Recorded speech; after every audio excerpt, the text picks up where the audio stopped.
খুব ভালো মতো বুঝেন, আপনার স্রষ্টা না সৃষ্টি? চন্দ্র, সূর্য, আসমান, আমাকে বলুন, যদি সবই সৃষ্টি হয় তা স্রষ্টা ব্যতীত সৃষ্টি হয় কিভাবে? যেখানে সৃষ্টি আছে সেখানে কি আছে? তা তুমি বলো যে আসমান সৃষ্টি, জমিন সৃষ্টি, চন্দ্র সৃষ্টি, সূর্য সৃষ্টি, তো প্রমাণ করে কার? স্রষ্টা। সৃষ্টি প্রমাণ করে কার? কোনদিন সৃষ্টি স্রষ্টা ব্যতীত হতে পারে না।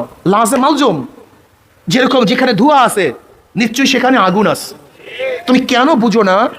গরুর পায়খানা প্রমাণ করে এখান থেকে গরু গেছে, ছাগলের পায়খানা প্রমাণ করে এখান থেকে ছাগল গেছে, আগুন প্রমাণ করে নিচে আগুন আছে। তো এই গোটা দুনিয়ার মাখলুকাত কি প্রমাণ করে না পিছনে একজন স্রষ্টা আছে? সেই স্রষ্টা কে? তোমার মূল যেখানে প্রশ্ন, সেই প্রশ্ন একবার সহজ জবাব আছে। তোমার মূল প্রশ্ন কি?